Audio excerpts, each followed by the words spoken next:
Hi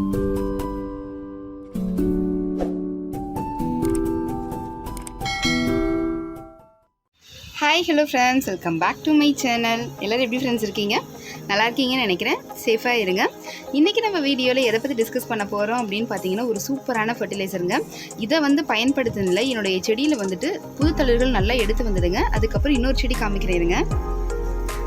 இந்த இடத்துல பார்த்தீங்க அப்படின்னா, லாஸ்ட் வீடியோலாம் நான் போட்டதில் பார்த்துருந்தீங்க அப்படின்னா தெரிஞ்சிருக்கும். வெத்தலை கொடி ஃபுல்லுமே பரவிடுச்சு இல்லைங்களா?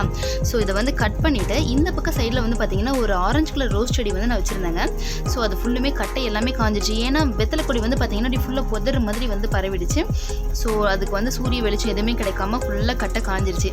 ஸோ நான் அதெல்லாமே வெத்தலை கொடியெல்லாம் ப்ரூனிங் பண்ணி விட்டுட்டு அதுக்கப்புறம் அந்த ஃபர்டிலைசரை கண்டினியூ பண்ணி இந்த செடிக்கு கொடுத்துட்டே வந்தாங்க. கொடுத்துட்டு வரும்போது பார்த்தீங்கன்னா அழகான ஒரு புதிய கிளை எடுத்து வந்திருக்கு. ஸோ ரொம்பவே சந்தோஷமாக இருந்தது. இது மட்டும் இல்லாமல் எல்லா செடிகளிலுமே புது தளிர்கள் நல்லா எடுத்து வந்தது. மெயினாக காய் செடிகளுக்கு கொடுக்கும் பொழுதுங்க அந்த பூவெல்லாம் கொட்டிடுது இல்லைங்களா? அது கொட்டாமல் இருக்கிறதுக்கு இந்த மாதிரி பண்ணி பாருங்க அப்படின்னு சொல்லிட்டு எனக்கு தெரிஞ்சவங்க சொன்னாங்க. ஸோ அதை ட்ரை பண்ணி பார்த்ததில் எல்லா பூக்களுமே காய்களாக மாறிச்சு. ஸோ சூப்பரான ரிசல்ட் இந்த செடியில் கிடச்சிது.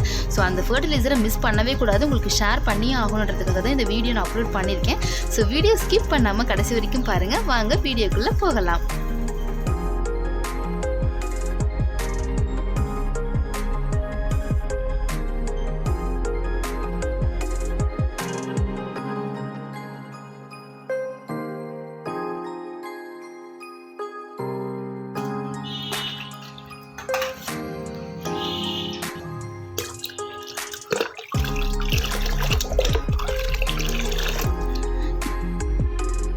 எல்லா வகையான செடிகளுக்குமே கொடுக்கலாங்க. பூச்செடிகள், காய்ச்செடிகள், பழச்செடிகள் எல்லாத்துக்குமே நீங்கள் கொடுத்துட்டு வரலாம். சூப்பரான ரிசல்ட் இருக்கும்.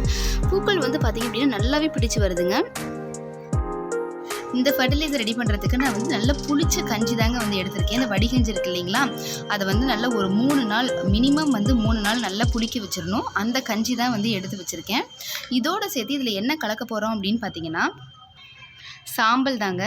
சாம்பல் தனியாகவே எப்படி பயன்படுத்தணும் அப்படின்ற ஒரு வீடியோ, ஃபுல் டீட்டெயில்டு வீடியோ நான் கொடுத்துருக்கேன். பார்க்காதவங்களுக்கு என் கார்டில் கொடுக்குறேன், செக் பண்ணிக்கோங்க. இதில் பார்த்தீங்க அப்படின்னா வாழைப்பழ தோலில் ஒரு ஆல்டர்னேட்டாகவே இதை பயன்படுத்தலாம். அதை விட இதில் நிறைய பன்மடங்கு பொட்டாசியம் சத்துக்கள் நிறைஞ்சு இருக்குது.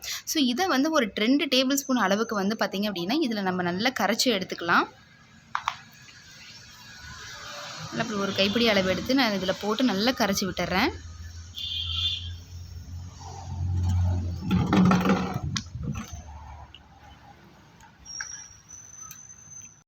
இந்த மாதிரி நல்லா கரைச்சி விட்டுட்டேங்க. இதை 1 லிட்டர் எடுக்கிறோம் அப்படின்னா 10 லிட்டர் தண்ணியில் நல்லா கலந்து விட்டுறணும்.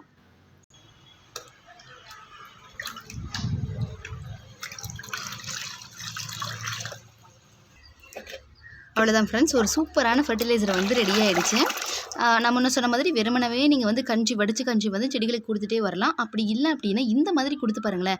அதுவும் காய் செடிகளுக்கெல்லாம் நீங்கள் இதை கொடுத்தீங்க அப்படின்னா, தக்காளி செடி, பச்சை மிளகாய் செடி, மெயினாக கருவேப்பிலை செடிக்கு இது கொடுத்து பாருங்கள். செடி எவ்வளோ அருமையாக தளதளன்னு வளருதுன்னு சொல்லிட்டு. காய் செடிக்கெல்லாம் நான் முன்ன சொன்ன மாதிரி பூக்கள்லாம் கொட்டிடுது அப்படிங்கிற பட்சத்தில் நீங்கள் கொடுத்துட்டு வந்தீங்கன்னா எல்லா பூக்களுமே காய்களாக மாறும். பூச்செடிகளில் நல்லாவே பூக்கள், அது மெயினாக புது தளிர்கள் அழகாக எடுத்து பூக்கள் நல்லா கொத்து கொத்தாவே பூக்குங்க. இது எத்தனை நாளைக்கு ஒரு முறை கொடுத்துட்டு வரலாம் அப்படின்னு பார்த்தீங்கன்னா, ஒரு 4 வாரத்துக்கு, அதாவது ஒரு மாதத்துக்கு ஒரு தடவை இந்த சாம்பல் கலந்து இந்த கஞ்சி, வடிகஞ்சி தண்ணியை நீங்கள் கொடுத்துட்டு வந்தீங்க அப்படின்னா சூப்பரான ரிசல்ட் இருக்கும். அப்படி என்னங்க இதில் சத்துக்கள் இருக்குது அப்படின்னு பார்த்தீங்கன்னா, இதில் பாஸ்பரஸ் கண்டென்ட் இருக்குது, பொட்டாசியம் சத்துக்கள் நிறைஞ்சிருக்கு. அது இல்லாமல் விட்டமின்ஸ், மினரல்ஸ், இந்த மாதிரி ஏகப்பட்ட சத்துக்கள் சொல்லிகிட்டே போகலாம். அவ்வளோ சத்துக்கள் நிறைஞ்சிருக்குங்க. அது மட்டும் இல்லாமல் இந்த கரைசலை நம்ம செடிக்கு தொடர்ந்து கொடுத்துட்டே வரும் பொழுது நல்லாவே செடியில் வளர்ச்சி இருக்கும். மெயினாக பார்த்தீங்க அப்படின்னா மண்ணில் இந்த நுண்ணுயிர்கள்லாம் இருக்குது இல்லைங்களா? அது நல்லாவே பெருகி அந்த வேரோட வளர்ச்சியை நல்லா தூண்டிவிடும். ஸோ வேர்கள் நல்லாவே இருக்குது அப்படின்னா செடியினுடைய வளர்ச்சி சொல்லவே தேவையில்லை, நல்லாவே க்ரோத் இருக்கும். மெயினாக பார்த்தீங்க அப்படின்னா புது தளிர்கள் நல்லா எடுத்து வருதுங்க. எடுத்து பூக்கள் அழகாக வைக்குது. ஸோ உங்களுக்கு செடியில் க்ரோத் இருக்குது, பூக்களை எடுத்து வரல அப்படின்னு நினச்சாலும் சரி, இல்லை செடியினுடைய வளர்ச்சியே இல்லைங்க, வச்சது வச்ச மாதிரி மாதிரி இருக்குது அப்படின்னு நீங்கள் ஃபீல் பண்ணிங்கனாலும் இந்த கரைசலை வந்து நீங்கள் தாராளமாக கொடுத்துட்டே வரலாம். சூப்பரான ரிசல்ட் வந்து செடியில் இருக்கும். முன்ன சொன்ன மாதிரி செடி வந்து காஞ்சி போச்சு, பட்டு போன மாதிரி இருக்குது அப்படின்னு நீங்கள் நினைக்கிறவங்களுக்கு இந்த கரைசலை வந்து நீங்கள் கொடுத்துட்டே வரும்போது கண்டிப்பாக புதுத்தளிர்கள் வந்து அழகாக எடுத்து வருங்க. ஸோ தொடர்ந்து வந்து கொடுக்கணும், அதுதான் கன்சிஸ்டன்ஸாக கொடுத்துட்டே இருக்கணும். நீங்கள் வெறும் வடிகஞ்சி வந்து கொடுத்துட்டு வந்தாலுமே நல்ல ரிசல்ட் இருக்கும். அப்படி இல்லாமல் இந்த மாதிரி சாம்பல் கலந்து நீங்கள் கொடுத்துட்டு வரும்பொழுது, அதுவும் மெயினாக காய் செடிகளுக்கெல்லாம் கொடுத்துட்டு வரும்போது எல்லா இந்த பூக்களுமே வந்து பார்த்தீங்க அப்படின்னா காய்களாக மாறி வரும். கண்டிப்பாக ட்ரை பண்ணி பார்த்துட்டு எப்படி ரிசல்ட் இருந்ததுன்னு என்கிட்ட ஷேர் பண்ணிக்கோங்க. ஓகே ஃப்ரெண்ட்ஸ், இந்த வீடியோ வந்து உங்களுக்கு ரொம்பவுமே யூஸ்ஃபுல்லாக இருந்திருக்கும்னு நினைக்கிறேன். பிடிச்சிருந்தது அப்படின்னா குட்டியாக லைக் கொடுங்க. யாருக்காவது யூஸ்ஃபுல்லாக இருக்குன்னு நினச்சிங்கன்னா ஷேர் பண்ணுங்கள். சப்ஸ்கிரைப் பண்ண மறந்துடாதீங்க. என்ன டவுட்டாக இருந்தாலும் கமெண்ட் பாக்ஸில் கமெண்ட் பண்ணி கேளுங்க ஃப்ரெண்ட்ஸ். உங்களுடைய ஐடியா எதுவாக இருந்தாலும் தாராளமாக சொல்லலாம்.